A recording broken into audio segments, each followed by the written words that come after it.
Okay, so Erev Tov, good evening. My name is Inon Kehati. I'm an author of a book called Shema Ishmael, which is a book that tells the story of my activism between Israelis and Palestinians on the ground since 2014. And now I'm basically promoting an idea of creating new conversation with Palestinians, and especially with Muslims, about how we can change the dynamics between us. So I'm going to present myself. I was born and raised in a place called Kehati, which is very secular in Tel Aviv. It's like the Tel Avivian area, if you may. And I came from a very, very Western background. So I never met a Palestinian until I was probably 30. And I remember that I used to believe in peace, in the two-state solution to be exact. And I believe that, if we're only going to give them part of the land, they will be happy, we will be happy, we will sing Kumbaya together, and maybe even wipe hummus. But it didn't happen eventually, as we all know. I remember also when I was 14, it was the beginning of the Oslo Accords that signed in 1993. I met Yitzhak Rabin. I met him personally. I was 14-year-old. I remember shaking his hand and saying, Yitzhak, we believe in you. We believe and we wish you will bring peace. I also remember he had a very, very soft handshake, not really hard. I really remember that.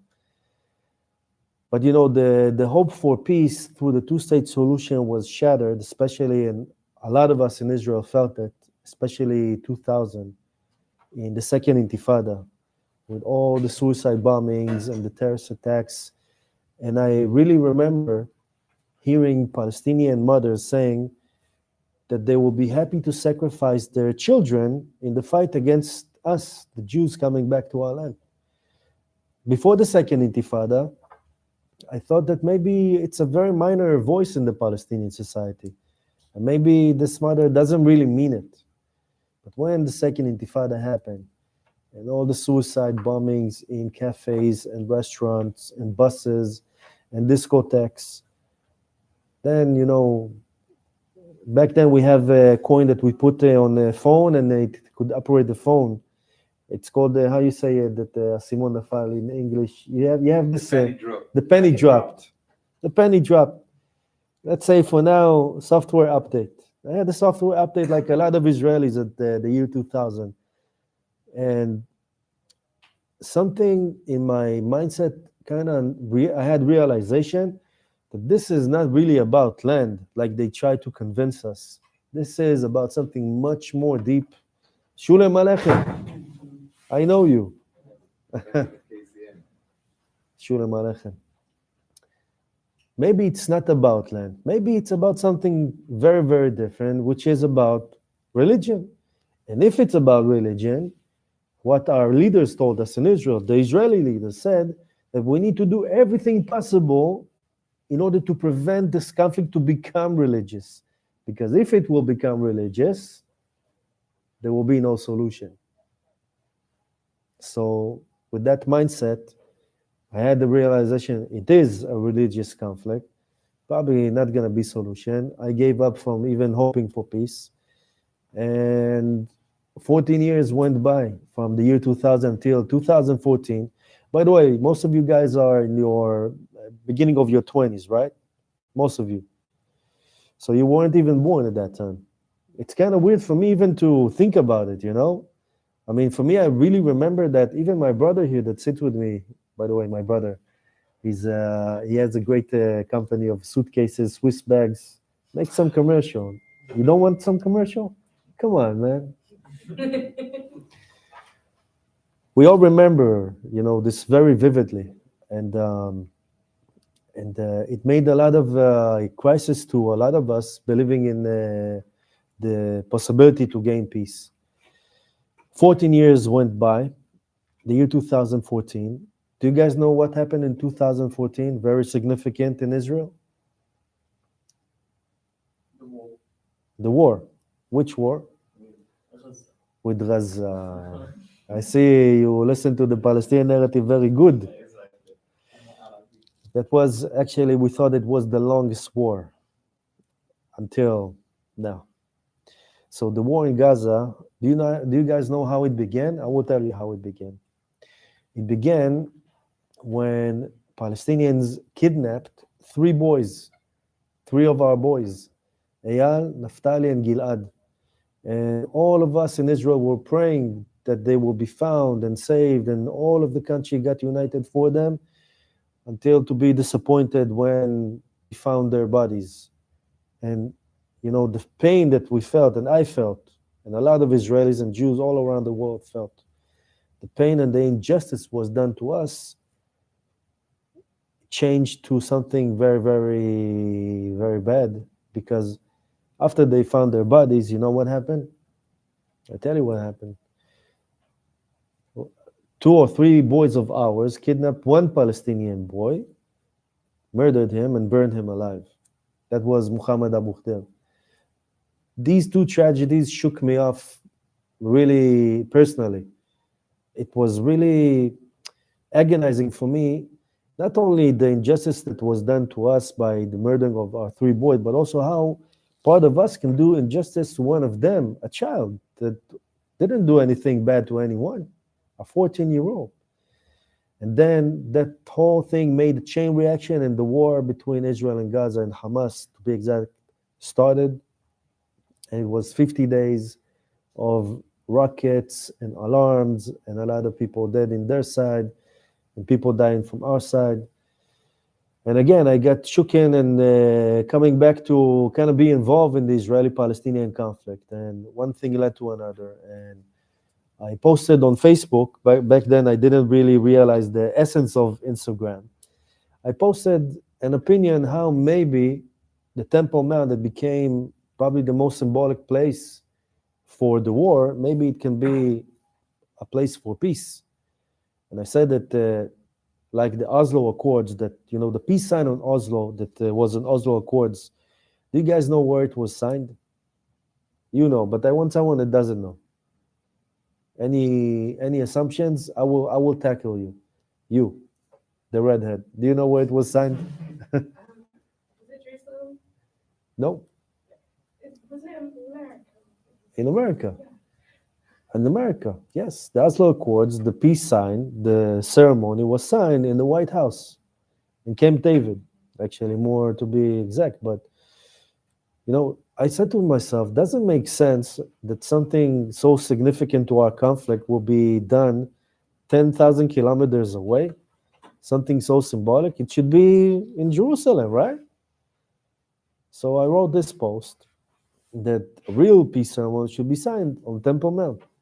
And that post made a Palestinian read it and send me a message. And a 5-minute conversation between him and I, he was the first Palestinian I ever spoke with, turned to be 5 hours. I felt like I find my lost brother, but he's my real brother though. But I found like a lost brother, and his name is John. He became my best friend, and together we formulated and we established an Israeli-Palestinian peace organization. And what was different in our organization and a lot of the peace industry that I called a lot of Israeli peace movements? We legitimized the settlers. We legitimized the Jewish connection to the entire land. And we also legitimized the Palestinian connection. We didn't say, because of these settlers, they will not be part of the conversation. We got them to the front of the conversation. And we got the Palestinians living in the refugee camps to be in front of the conversation with the settlers. And it was splendid. We didn't have funds. We didn't have a lot of connections, but we did something. And eventually what we did, thousands of people, we connected from neighboring and hostile communities, especially in Judea and Samaria, in the heart of the Jewish story. And the idea was how Palestinians can be connected to the Jewish story so we can find a way to share in healthy partnership their life together. That's why we call the organization The Home. Not only because all of the land should be a home for all its inhabitants, but also Habayit, like Harabait, Temple Mount, and the idea that I don't know how much of you guys know about Bet HaMikdash, or what is supposed to be futuristically with the temple. Do you guys know? Anybody? You probably know. He know. What should be with what is the vision of our people regarding the temple? In terms of what goes on there, or in terms of the global perspective? In a global The perspective. global perspective, there are multiple verses talking about all the nations coming out. Right, should be house of prayer for all nations, right? If it's indeed should be house of prayer for all nations, it's not some of the nations, it has to include all nations, right? So we have kind of a dichotomy. How can we make, fulfill, realize one of the main aspirations of the Jewish people without including also the Muslims and also the Palestinians in that scenario? So that's why we call it the home, because it's a very fundamental element that I believe, and my Palestinian partners believe, that also should be part of the solution. So I'm coming from the grassroots, basically, from meeting a lot of Palestinians, a lot of settlers, eating coffee, eating maklube and drinking coffee with them in refugee camps, in villages, and especially in the heart of the Jewish story, in Judea and Samaria, that mistakenly is called the West Bank, but that's another issue. So what I'm trying to say is, for me, the conflict is not about territory. It's about something deeper. It's about religion. It's about narrative. It's about cancellation of Islam, of anti-Zionist Islam, of the Jewish story. And I heard also that a lot of you guys are looking for answers how to counter the challenges that you face here in the UK, and I would like to hear from you what you're facing, what the answers are you looking for, which questions. And I believe that my book Shema Ishmael, which is a word game on Shema Israel, I believe that once it's going to be in English, you're going to find a lot of answers to a lot of questions that maybe you didn't even think about all of these questions. But I believe it will give you ideological ammo to encounter and confront with the challenges that you are being faced now regarding the situation. And, like a lot of people here cannot go with their kippah, which is ridiculous. It's something that cannot be, אי אפשר להשלים איתו, איך אומרים את זה? It cannot be normalized. It cannot be normalized. And so the bottom line that I'm saying, and I want to hear if you have questions, so we can have a conversation. Now, I believe it's time for war, not really time for peace. But it will come time for peace too. I don't think that the war that started on October 7 is finalized yet. We are actually more, it's physical war, it's more war of awareness or consciousness. And excuse me if my nose is, your country is too damn cold.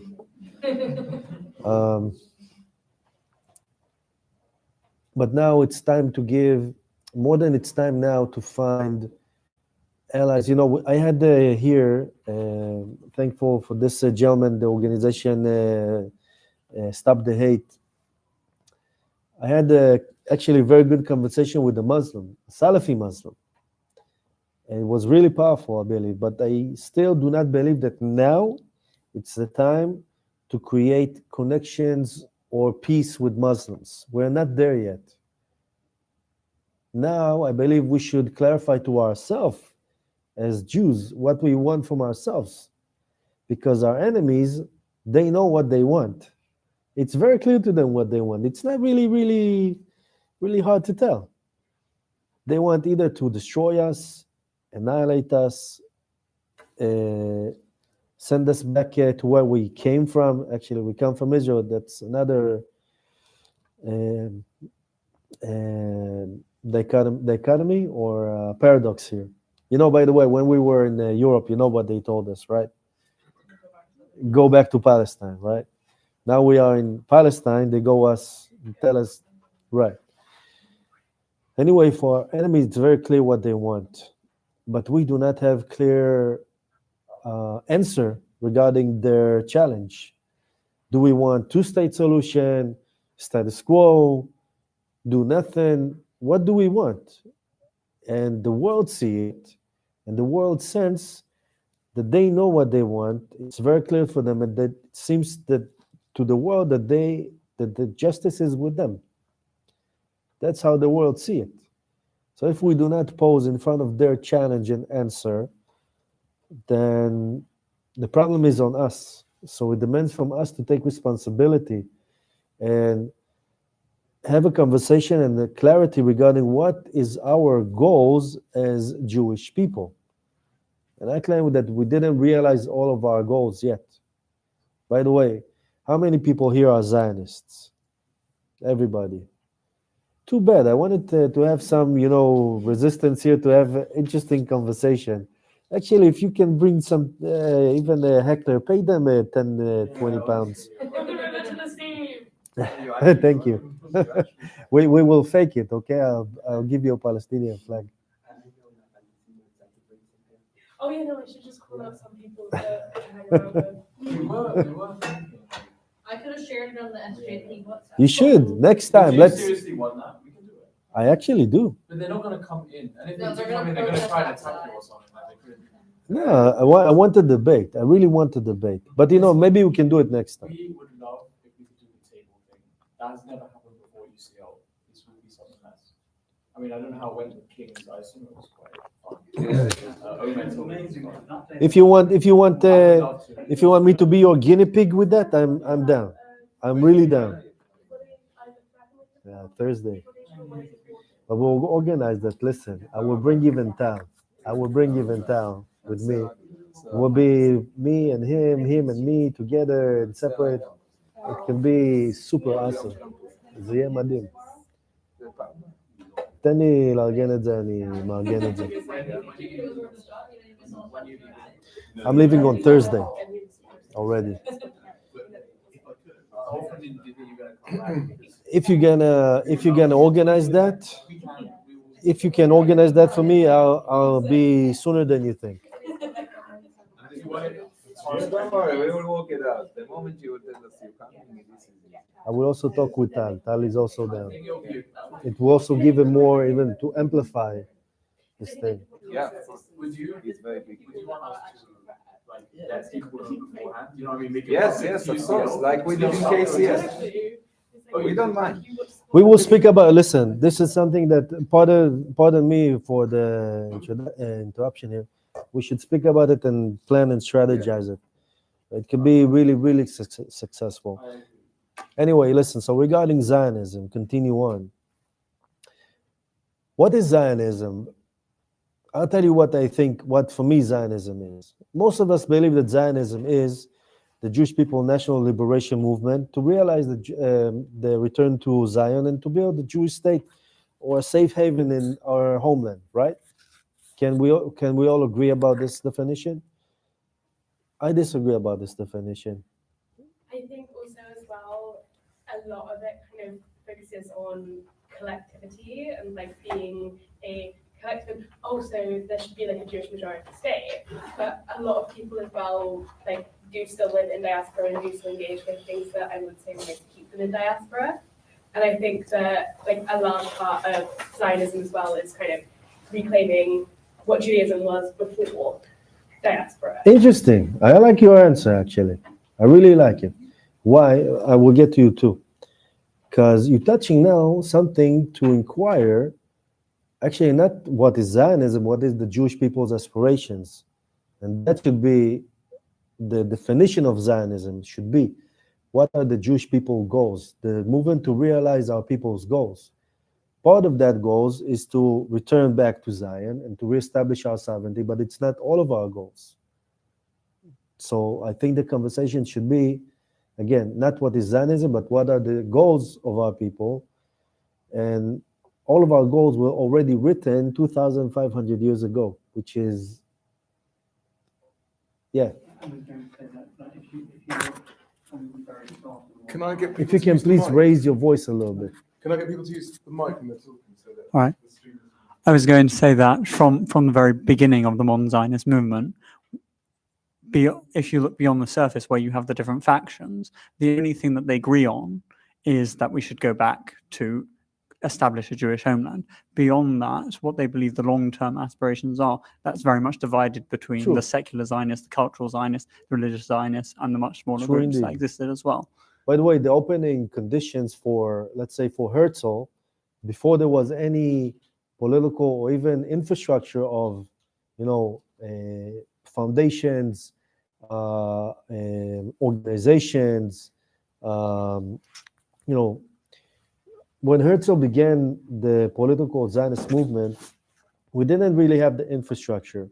When Ben Gurion was the head of the Jewish Agency, we already had the country on the way, the state on the way, before we had the declaration, but still, we had people, we had authorities, we had institutions, we had leadership. So every time that when Zionism began, there was more layer added. So they had to deal with different aspects. But I say that now, when we have Baruch Hashem power, influence, we have connection with the world, we have a lot of military might, we have economy, even though the war damaged it this way or another, but still, we have a lot of blessings. So now we are in a different position to continue realizing forward another layer of our aspiration. Now, I claim that part of our aspiration is to restore Jewish rule from the river to the sea. I claim that we do not have the right to give up what our ancestors were committed and prayed for during 2,000 years. But we need to understand how to include the non-Jews as part of that system. And that, regarding what you said, we don't really have a proper Jewish state. And a Jewish state doesn't really mean in the religious term. By the way, I'm not religious. My brother here will testify that, I don't keep Shabbat and I eat in Yom Kippur, you can see. I don't think that, to have a Jewish state, God forbid, is to force people to keep Shabbat. I think it should be something different, but we'll get to that. Yeah. So just you said the blueprint's 2,500 years old. The borders wasn't from the river to the sea previously, 2,000 odd years ago. Would you go beyond the river to the sea? I mean, just You mean between the Euphrates and the Tiber I'm River? not saying that far, but I mean, if you look at the areas of all the different tribes, it was a bigger land. I say, by the way, marginally. I say, by the way, why not? If it can be done with agreement and partnership with the people there, yes. But generally, yes, from the river to the sea. And the book of Ezekiel describes the borders when we return. But generally, we also have to be pragmatic this way or the other. I say that Judea and Samaria, not only because biblically it's part of our people's story, but even if we will give it up to be a Palestinian state or Muslim or hostile entity, we're going to have a lot of problems. And you know who's going to pay the price after that? Mostly? No, Palestinians, actually. And by the way, tell your friends in the BDS, I know that you don't, I'm just kidding. Tell them that when they resist us, when they basically boycotting and all of that, eventually who paid the ultimate price is Palestinians. And they suffer the most. I say to them, if they really care about Palestinian kids, they should promote us having conversation and not to promote all of this bullshit to gain their status. I mean, we're gonna be here steadfast, and also them, by the way. And the more they promote this energy of boycotting, the more Palestinians actually suffer. That's what I believe. Anyway, more questions? Okay, so regarding Zionism, I really believe that we need to do a new conversation. What are the goals of our people? Have we realized all of our goals? What are we missing to realize? And I claim that now we need to think about first between us as Jews, what is our goals? How we can restore our rule from the river to the sea, how to include the Palestinians under our rule, and to think about also what it means, ger toshav. You guys know what ger toshav means? Non-Jew living within Israel, and there are certain rules that they follow, but apart from that, they live relatively independently. Basically, in the Torah, there's a value that keep repeats more than 80 times. It's the value of ger. Ger is non-Jew. There's a ger toshav who is a non-Jew that is born in our land, but he's not a Jew, that is tied their destiny with us. And there's ger tzedek, which is someone who became Jewish. You know, the grandmother of the most important king of Israel, King David, her name was Ruth. She was a Moabite. She converted and she became part of Am Israel. And from her came the most important lineage of the Jewish kings. So we have also room for others to join us. I claim that now that we came back, we didn't really define from the Jewish sources, from the Jewish tradition, how the non-Jews can tie their destiny with us. And I want to share with you something. When I was peace activist, one of the most important lessons I learned from Palestinians, actually, that they all saw the land from the river to the sea as their homeland, as Palestine. For some of you, it's threatening. For me, I gave them respect for that. I said, this is something I wish we will learn from them and behave ourselves towards our land. And not like a lot of Jews that I know say, yeah, Israel is until an imaginary green line. I've never met a Palestinian that saw Palestine as only as the West Bank or Judea and Samaria. I think that's something we need to appreciate about our enemies, to be honest. The same thing, their value of sumud. Have you guys heard about sumud, what it means? Anybody know what sumud is? Very important key terms in the conflict. Sumud means steadfast. If you guys know Hebrew, you know Hebrew, right? How many people here know Hebrew? 1, 2, 3, 4, 5. Sumud is להתצמד, it's steadfast, to steadfast in the ground. Noble value. You know, to hold on to the ground, to give value to the ground, which is something that connects the people in their land. Where is our sumud? That's why the secondary title of my book is How We Gonna Learn from Our Enemies Who We Truly Are. And I really believe that our enemies teaching us a valuable lesson about ourselves. If we are believing people, especially the young guys on the back that are very smart, by the way, I must say. We believe that everything is Hashem's will, basically, but we also do the ishtadlut, the effort to do Hashem's will. If indeed so, we came back, it's from Hashem, right? But what about them that they stayed here? Who is it from? It should be also from Hashem, right or not? I claim that we need to ask ourselves, maybe innocent question, why did Hashem brought both of us back at the same time?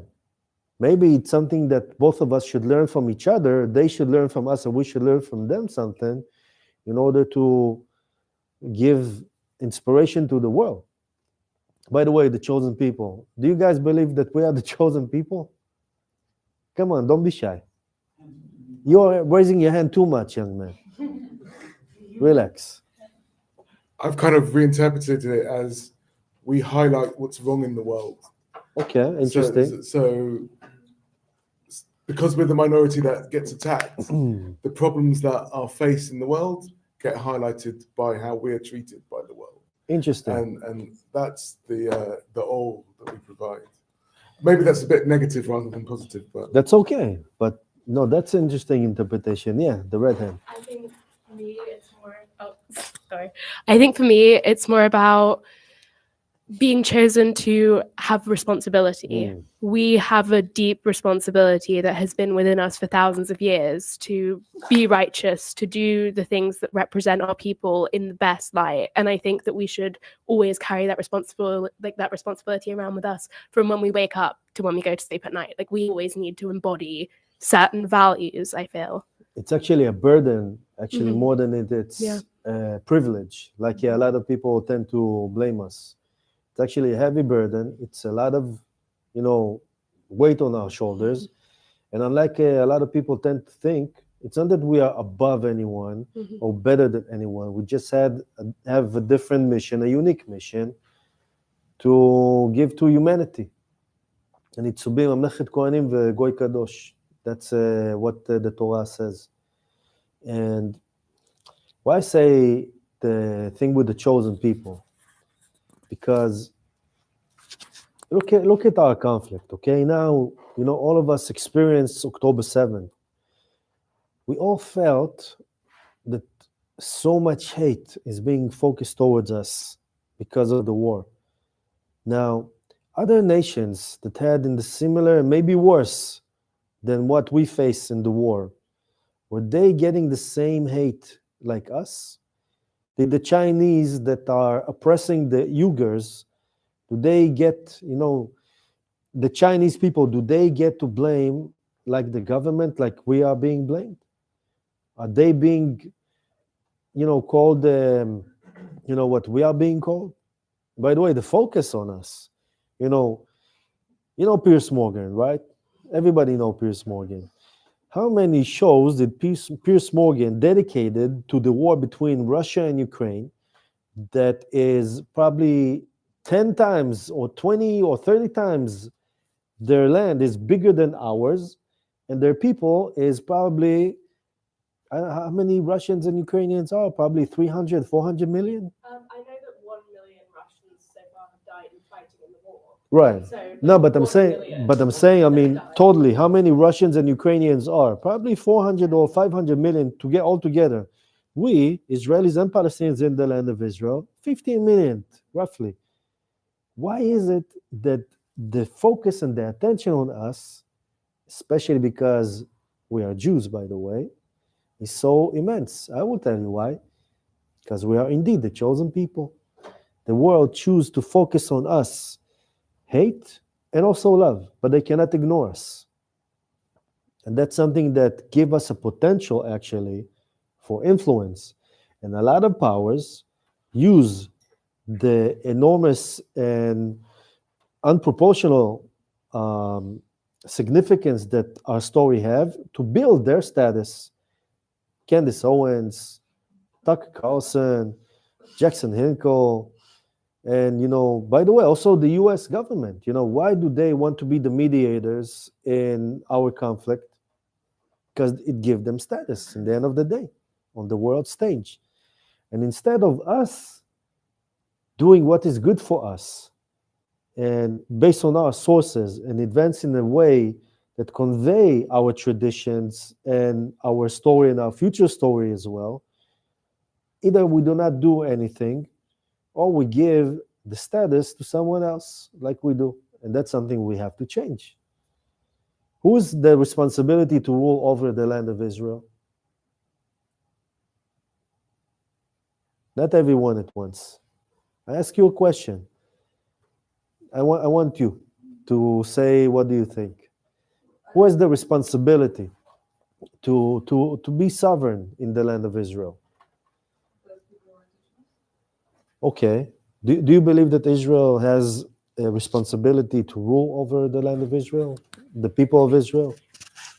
I mean, if you don't want to answer, if I put you in a Like by rule, I guess, again, in terms of safeguarding the people who are there rather than having control for control's sake.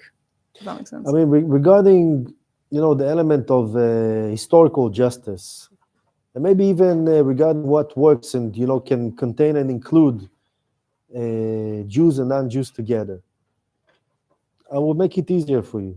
I claim it's Israel, the state of Israel, the people of Israel. We have the only authority to be sovereign. But to be sovereign means to take responsibility and also to include the others. No, another thing that I learned from the Palestinian Muslims, for them, they always think how to protect or to take courtesy of. I felt that when they took care of me, protected me, opened the door to me, gave me food, that's what I felt from them. We do it less, the way I see it. Instead of saying, you the Muslim, we're going to take care of you. We're going to be responsible towards you. We're going to be generous with you, and we're also going to punish you like we punish ourselves. We try to avoid that. We try to avoid that responsibility. And that conveys to the Palestinians that we're not the indigenous people, because they kind of expect from us to do it. I want to hear you. But regarding that, the story. A couple of years ago, I went to the Old City to have conversations in camera with Palestinians. And this one Palestinian guy, I asked him, do you believe that there was a temple on Temple Mount? He automatically said, no. You can say it loud. It's okay. It's not really, really hard. He said, no, he didn't have temple. I asked him, why didn't we have a temple? He said, because in 1967, when the Israelis reconquered Jerusalem, he didn't build the temple and destroy Al-Aqsa. And because you didn't do that, that's a proof that you yourself do not believe that you really had a temple. That's how they see it. You understand? So basically, that's how they see things. And they really respect power, they respect dignity, and they respect those that are following Hashem. That's, yeah, go ahead. I was going to ask, how many Palestinians in Israel are pro-Israel? Israeli arts, you mean? Yeah. Okay, interesting question, because I bet that if you would ask this question on October 6th, probably 70% would say, I would say that they are pro-Israel, more or less. Now I say that probably 20%. I think there was a regression regarding, and again, I cannot examine their kidneys and hearts. I do not know. But I think that because of the war, they have much more sympathy with the Palestinians. They still do not want to live under the Palestinian Authority because their lives in Israel are much, way, way better. But in their narrative, they're much more connected to the Palestinians, whether we like it or not. I mean, no matter how many stories we're going to tell to ourselves, we haven't yet created that narrative to convey and include the Palestinians in the Jewish story. We haven't done that, and we failed to do that. Let's be honest. And that's something that I wrote on my book. What is the Jewish identity crisis? We actually have a unique Jewish identity crisis to our time that is the result of 2,000 years of exile. It begins from, we still have trauma, after so many years of persecution, of forced conversions, of Holocaust, of course. And our enemies still didn't give us the time to heal from that trauma. So we're always in kind of persecuting mindset that we still feel that we are in existential threat, even though we are really strong, Baruch Hashem, by the way, in a very unprecedented way. And by the way, in a very short period of time, from 1939, in the beginning of the Holocaust, in 1948, we reached from bottom to top in a very, very, very, I mean, how you call it, in a very, איך אומרים שזה ממש הבדלים חדים? What? Big stark difference. It's yeah, something like that. My English is not 100%. I'm Israeli. I'm sorry. Also cold, so affect my brain. And another effect of the identity crisis that we face is that for 2,000 years we didn't have to give answers how to rule ourselves because we were under the mercy of others. So we didn't have to deal with questions that arise: how we have a Jewish government, what does it mean? How we rule ourselves, what is the laws, what is whatever. But, and more than that, we didn't have to give answers how to rule other people. for 2,000 years, not to mention how to rule over Muslims. And now we must give these answers, but we are failing to give these answers because we're in the mindset of conservatism. We want to preserve the status quo. It's comfortable. It was comfortable to all of us, let's admit. In the last 20 years, since the Oslo Accords, a lot of people in Israel, including yours truly, we thought that the status quo is comfortable. I mean, I believe in change, but it was very, very comfortable to not to try to think different and outside of the box. Now, especially after the war, our enemies force us to give answers to a lot of questions we reluctantly didn't give answers to. How do strong Jewish sovereignty rules over non-Jews? What do we do with Judea and Samaria? A lot of things that we fail to give answers to. And that's why I say that, because we have first a problem between making differentiation between being conservative and being traditional. And number two, we are not comfortable with using our power. And power is not only violence. Power is also responsibility. And now that we have the power, I believe we need to take responsibility too. So that's basically what we are facing. Yeah, any questions? Yeah. So kind of jumping off of a combination of the last question and what you've Sure. just been saying, and speaking about Jews kind of not necessarily knowing how to self-govern, not knowing what to do with their power, and having a habit of, due to all of our years of kind of living under this leadership, existing in ways a lot of the time that we would for our own self-preservation. Would you say that there is a problem now with the rise in Jews that are very vocal about how they are disconnected from their Judaism and disconnected from the land of Israel? And would you say that you've noticed any stark increases recently in the activism you've been doing over the years? You mean the progressive Jews who are anti-Zionist, Yes. anti-Israeli? Yeah. Okay, that's a very, very good question. I think that they are very minor and very marginal in our people. But the voice that they do is 20, 30, 50 times amplified by our enemies to convey that these are the good Jews. Why these are the good Jews? Because they're not comfortable with power. They are submissive. And our enemies love weak Jews that, pardon my French, kiss their ass. I mean, there was a book that came, A Good Jew is a Dead Jew, or something like that. People Love Dead Jews by People Dara love Horn. dead. I wrote that on. I wrote about that in my Exactly. personal statement that Exactly. got me here. So And let's be honest, it's kind of true. What's it? People Love Dead Jews People by Love Dara Dead Jews. Horn.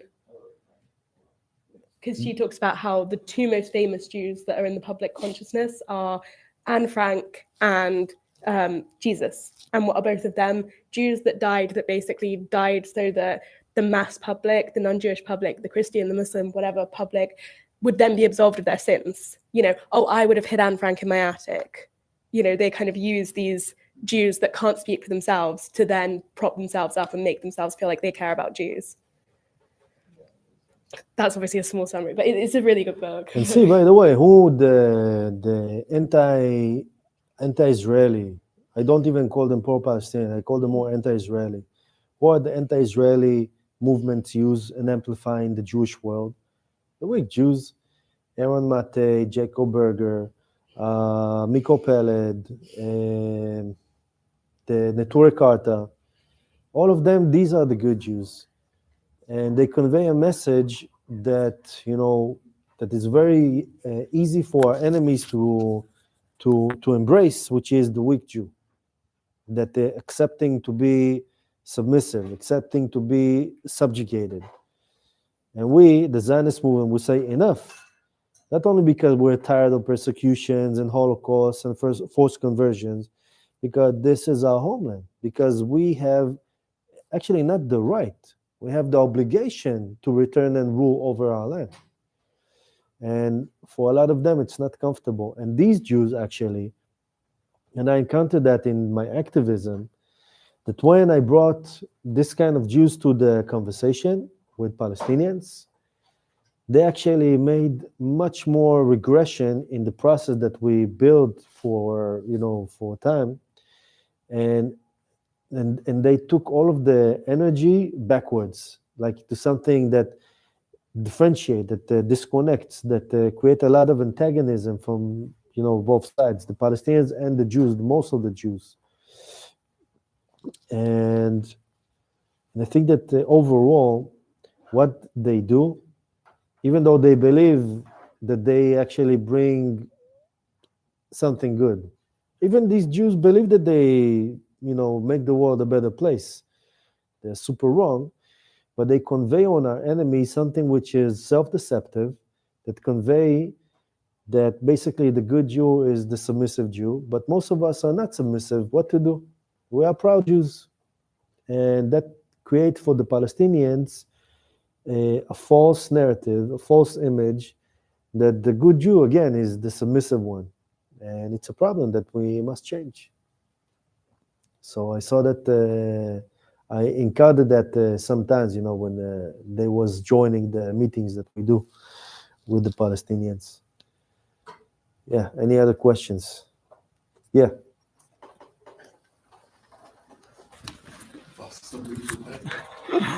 From an extremely pragmatic perspective, when you talk about involving the Palestinians in the Jewish story, what would that look like from a political perspective? Would that mean having a democracy with the majority of Arabs, or having two governments? What would that look like politically? I'm speaking about more pragmatically how to translate Malchut Israel, the kingdom of Israel, to our time, to find how something which all of our ancestors during 2,000 years were praying towards will be adapted today, that it will fit the religious Jew, the secular Jew, and the non-Jew in a way that kind of be adapted in a modern interpretation. That's what I believe. And I believe that it cannot be done in one night. It has to have, before any political framework will happen on the ground, we need to change the ideological framework, the foundation, because maybe it sounds very high words, but even the two-state solution, if there's not going to be any reconciliation of narrative between us and the Palestinians, even the two-state solution itself will not work. And we saw that it didn't work. And part of that is that we saw that if we do not have answers to the theological conflict, the whole thing that we're going to build or try to have will fail. And that's what happened. So what I see first that we need to educate ourselves what we want from ourselves, to convey it to our enemies and our future allies as well, because they're not only enemies, they're also future allies. And once we're going to have this conviction and clarity what we want from ourselves, it will be much easier to radiate that forward. And then we can see pragmatically how we can change the dynamics, and instead of giving part of our homeland to the Palestinians, and especially their corrupted leaders, to have another move or step to weaken us, to gradually restore our sovereignty over Judea and Samaria. So let's say 1 or 2 or 3 villages, Palestinian villages, will be part of Israel. We're going to see in the political prototype how it works. If it will work, we'll make it in more places. And then the whole dynamic will change, or it's going to be like, I believe, a domino effect that will change the whole conversation and therefore narrative too. But how it's going to be practical, we have to have a discussion about it. I personally believe it's a one state that is a federal state. Like in the US, for example, you have, all of the US is one entity, but they are divided into autonomies. Like, in California, you have a different local laws than the local laws of New York or New York State, right? Nachon? How was the Kingdom of Israel? It was also kind of a federation of different tribes that had different regions and have different roles. And that's, in a way, a translation of the federal Jewish element in our modern times. And regarding democracy, we have to find a way to maintain Jewish rule forever, also in the Constitution, that even if we will be minority, and I don't think that we will, we're going to maintain Jewish rule, because we're never going to give up on our rule. And by the way, in doing that, we will remove the military rule. And if they will be pledging allegiance and they also going to do their duties, they're going to get also rights and opportunities. We shouldn't be afraid to even discuss about it. I mean, by the way, the Palestinians and the Muslims in the Middle East, do they have democracy like you guys have in the West? Let's be real. So when the West say to us, either you are Jewish or democratic, come on, the Middle East is not democratic. And by the way, we're not yet defined what is a Jewish state. So it's a conversation we have to do first. What does it mean to have a Jewish and democratic state? Yeah. By the way, the Jewish identity is not either or.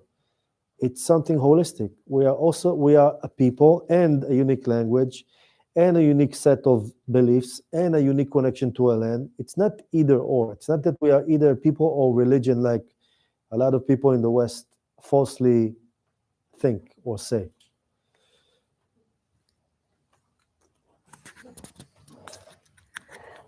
Obviously, there's among Palestinians, like in Gaza, there's huge support for the October 7th attack and for like Hamas.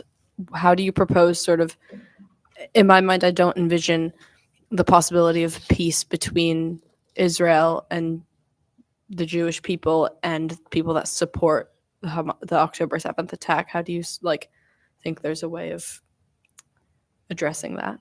I think that I also wrote about it in my book, that I was trying to find answer like what to the question you raised.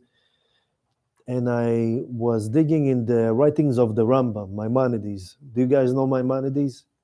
Maybe one of the most important sages in the last 2,000 years, actually 800 years. And he wrote in the book of Laws and Kings that he wrote a midrash, which is a commentary on the story that when Joshua went and conquered the land of Canaan from the 7 nations. And he said that before he conquered the 7 nations, he sent them 3 letters. Letter number 1, whoever want to fight, fight. You're going to suffer, basically. Letter number 2, if you want to get out, if you want to exit, if you want to flee away, we're going to open the door for you, get out. But letter number 3, those that want to live in peace, you have a room with us. Most of the time, especially dealing with Palestinians in Judea, Samaria, and Gaza, we use the first 2. And when we use the third of peace, we do it from the goggles of the West, of the separation and the 2-state solution that they themselves do not want. I say that now we need to use our tradition to do number 3. How we define peace from the Jewish terms, under our control, our rule, our responsibility, and our initiative. And to be generous and to be punishful to those exactly like we do to ourselves under our rules. Regarding Hamas, very simple. You want to fight, you're going to suffer. You are going to suffer. I mean, by the way, also regarding morality, because they are weak, doesn't mean that they have no boundaries and they have no accountability. The West, unfortunately, interprets weakness as righteousness. By the way, Judaism and Islam interpret justice to the weak and to the strong, not only to the weak or to the strong. And let me tell you a story, a secret. Muslims are very comfortable with being powerful. They do not apologize for using power.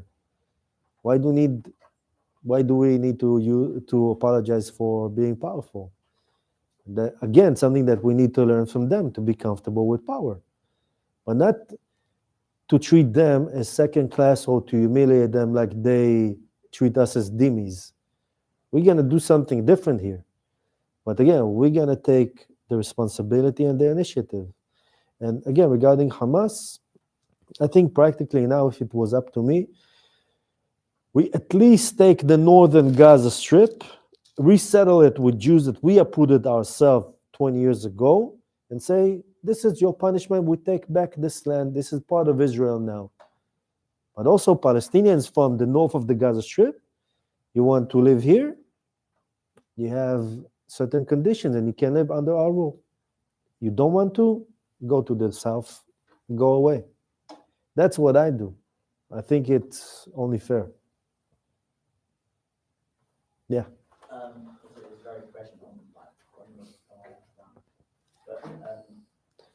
but which Jews do you reckon would closely ascend and take out the north of Gaza? Which Jews do you reckon would actually move there, living so close to Hamas's territory? The settlers, of course, they want to. By the way, I believe that they are really the torch carriers of our people. They are comfortable with power. They are comfortable with seeing all of the land from the river to the sea as Israel. The only thing that they are lacking, not all of them, but from my experience, is how to see the Palestinians also also the Muslims as part of the Jewish story. You know, Rav Kook, have you heard about Rav Kook? Rav Kook said that every Jew, like every people, have three tendencies: the national, the religious, and the universal. The settlers have very strong the national and the religious, but their universal is kind of, lacking. While the Tel Avivians, they have a lot of universal, maybe some national, but they're very less in the religious. It's some kind of a balance.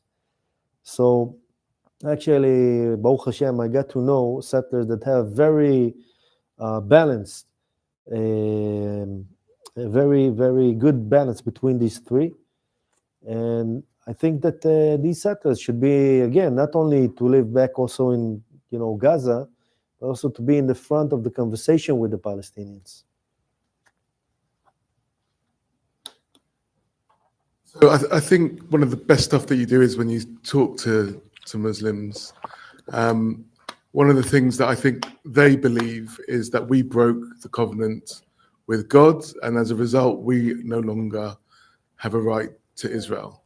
And I wonder if there's anything that we can say in regard to that. So, for example, maybe it was those Jews who broke the covenant and not all of us that broke the covenant, or something like that, where we can answer back to their theology in regard to that. Thank you for giving me that question. Thank you. By the way, I made a reel about that question, and the answer goes like this. By the way, it's a very important question when we speak with Muslims, because it always arises. And a lot of Jews all the time have no answer. So number one, I'll tell you how I answered them. Answer them the following. Answer them. First, I ask them a question.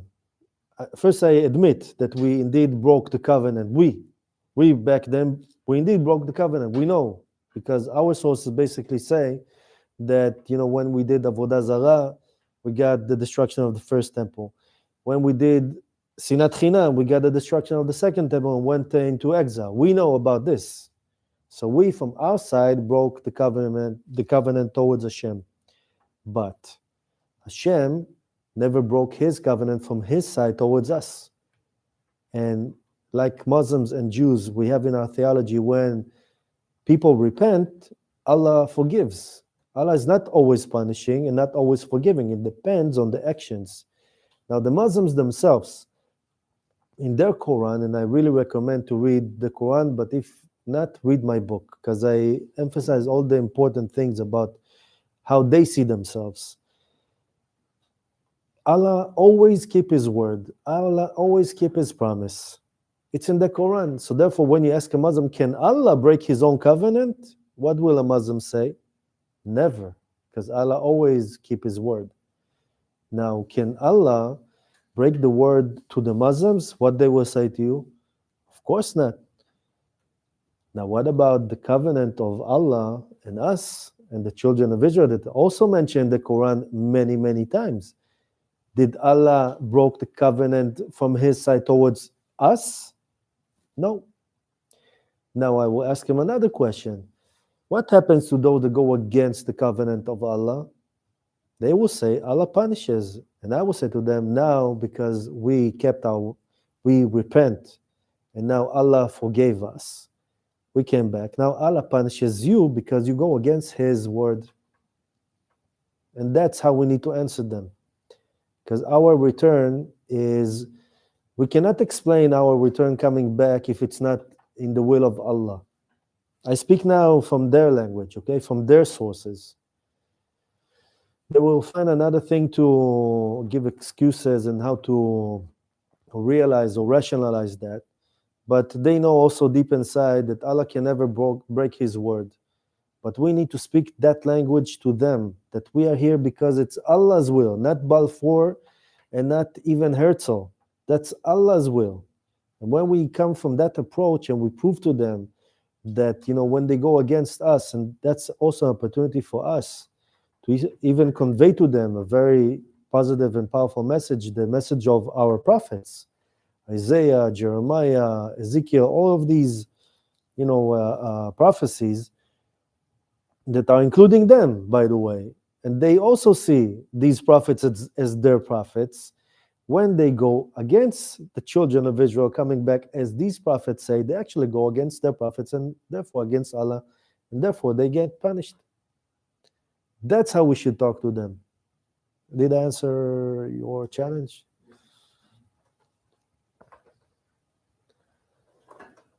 So you said that in your vision, if it was up to you, you would resettle the north of the strip, of the In the Gaza beginning, Strip. yeah. In the beginning. As a first step.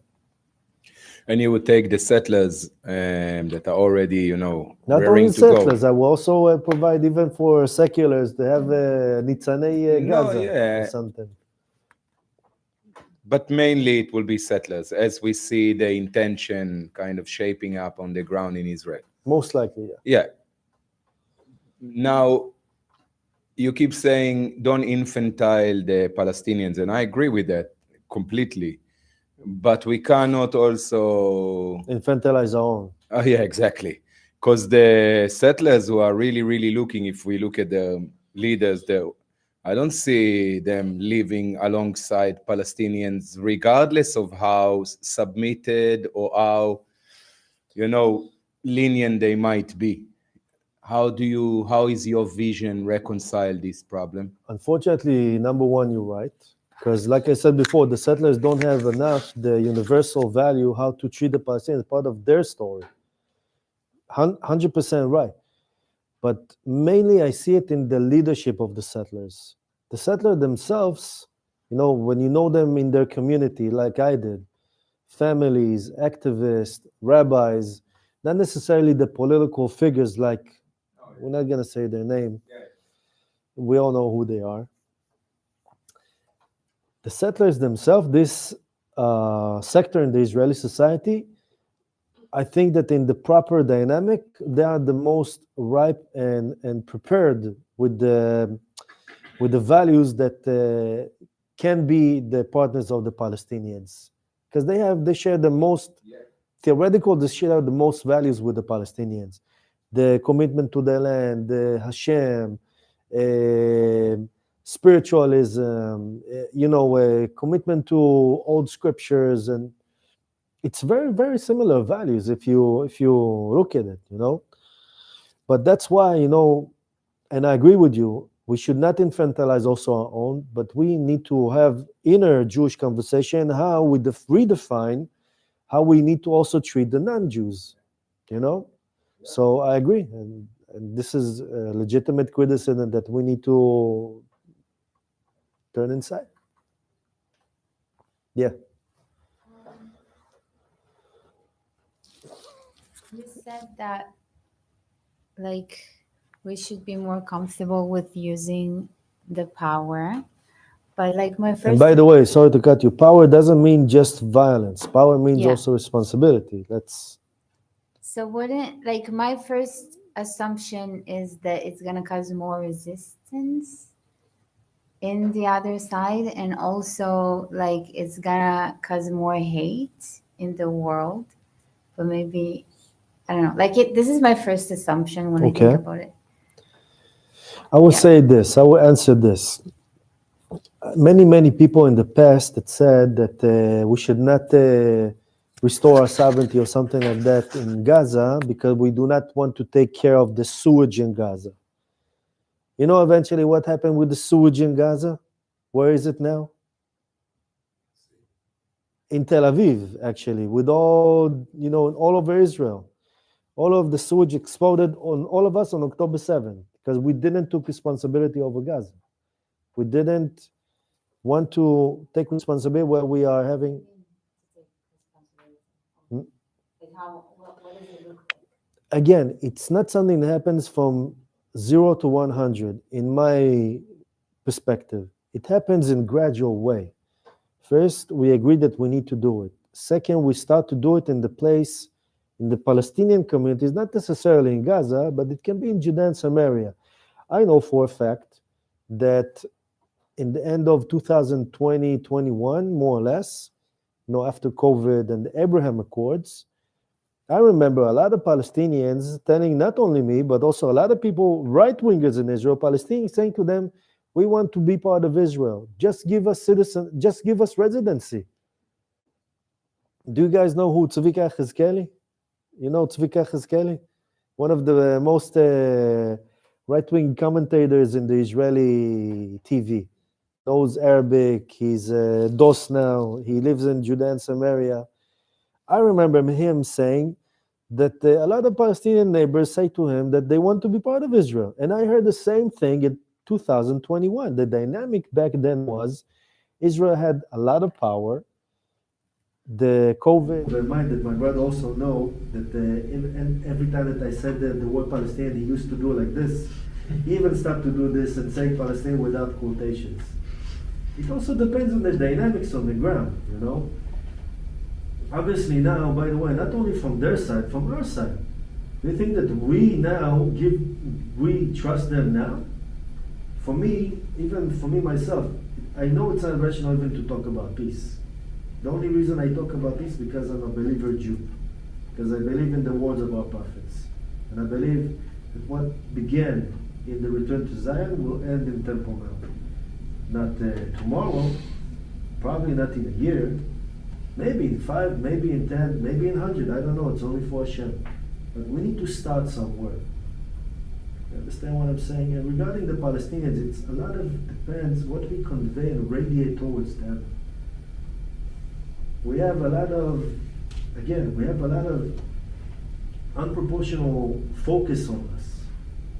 What do we convey on them? Every small, you know, a Jew step on an ant, it's all the media is Nazi Jew or something like that. Step on an ant. We have a lot of focus on us, part of being the chosen people. We need to radiate that in order to do something that serves our goals as people. Yeah, I know you from somewhere. So earlier on, you were talking about people who are talking about the Palestinian cause, and the demonstrations are here in the diaspora, and a lot of energy is being brought into talking about all these people who we are now confronting in the diaspora, as mainly as Jews. But one thing we kind of didn't seem to be mentioned is that we always say that when no Jews, no news. Okay. So in the media, because of especially following what happened after the 7th of October, the world has kind of hasn't become more supportive, I think, of the Palestinian cause. It's just simply taken it more as a pretext to hate the Jews, and following what Israel has been doing as a government has brought Jews in the diaspora to find that they are suddenly having to hide their identity and feel somewhat threatened. Could you say that maybe we're at the moment, yes, everything that you're saying maybe is right, but how do we fix this situation that we are in today, so that we don't, so that the energy that is the media is concentrating on, which is an anti-Jewish media, should be more like about. Do you mean what Jews in the diaspora should do regarding of the anti-Israeli sentiment in the media? I don't think I understand. I your think that question. the anti-Israel sentiment has become an anti-Semitic sentiment. Okay. And because it's become an anti-Semitic sentiment, you don't have the you said before, this being strong. We need to be strong, kind of thing. But is that going to make us more able, or is it just going to make things worse for us by being more strong? To be honest, I think that the world respects more whoever is strong in the end of the day. But we are but a the fraction. strength doesn't matter. But the strength here, when we do not include in that strength also responsibility and a different vision or message towards the Palestinians, I think it causes us to become as less righteous or just. Because again, the Palestinians have clear goal what they want. They want to destroy us, rule over us, or deport us. Why cannot we say the same towards them, but also to rule over them?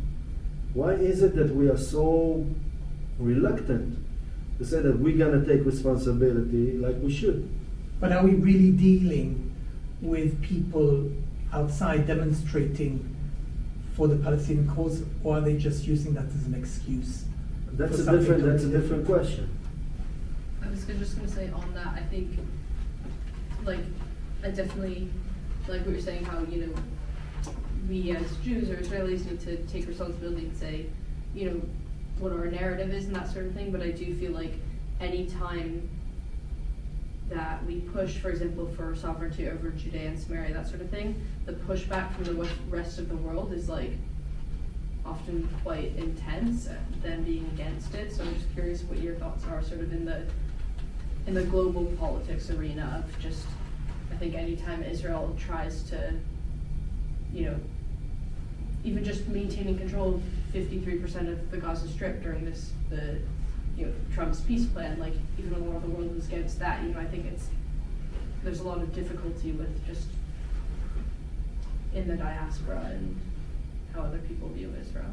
Again, I think that, every time that we speak about restoring our sovereignty over Judea, by the way, we cannot annex Judea and Samaria, you know why? Ours is ready.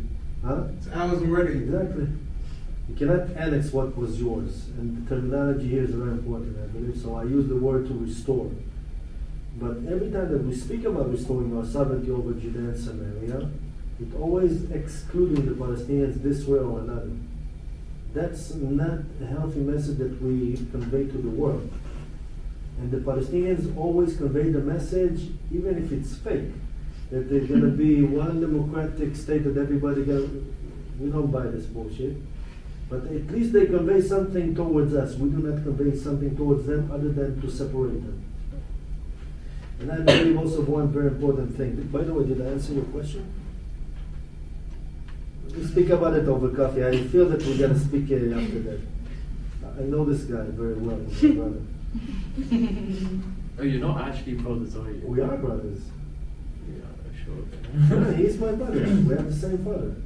Oh, okay, fine. We are. Okay, fine. Nobody's perfect, what they Anyway, something that we didn't discuss enough, which is very important, is the Palestinian identity. Okay, even before we speak about any kind of peace, we need to stop. Okay, we're gonna end with that. Okay, and then we're gonna get another question for that. The Palestinian identity. What consists most of the narrative of the Palestinian identity? Raise your hands if you know. You know, the redheads know. Would it be land? Huh? Land? No, you surprised me.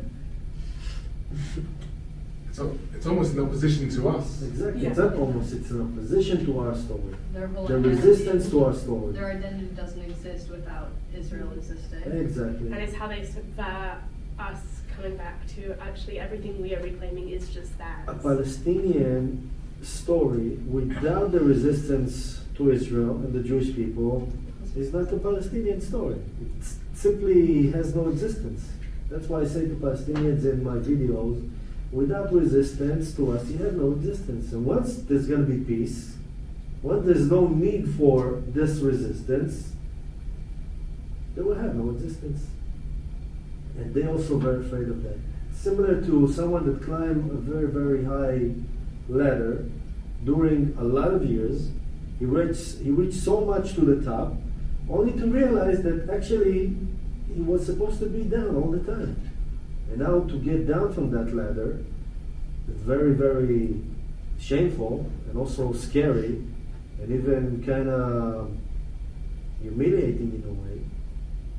But they will need to get down from the ladder. We need to help them to get down from the ladder. So without a change in that, in the Palestinian narrative, and by the way, before when the first Palestinian gonna enter the Jewish story or the Jewish or the state of Israel, the whole Palestinian identity will start to crumble. And they know that, and it's really, really threatening. And I believe that it will lead to a domino effect that all the anti-Islamic narrative is going to crumble with it. But we need to start this move, and to start this move is to mean take responsibility and do what we are commanded to do by our Holy Torah. And that's my 5 shekels.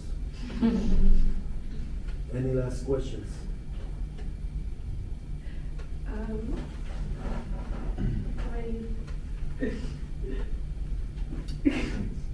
Sorry. By the way, it will be very, very clear in my book, and only 118 shekels if you know Hebrew. When it's going to be in English, it's going to be a different price. But I will give you a coupon. I was going to say, because we were talking about a lot about how Jews exist to appease people, and the idea of this kind of suicidal bending over backwards for the appraisal of others in terms of anti-Zionism. But would you say that there's also, because to me personally, I feel like there is also a new threat to Zionism and a new threat to the kind of Jewish sovereignty that comes from it, that comes in the form of the appeasal of America. Would you say that you have any personal or strong opinions on the recent, I would say, well, it's historic, but also it's very recently been used in this war a lot, of the use of American and particularly Christian dialogues and how they are uplifting Israel? I will tell you this, if I understood your question correctly.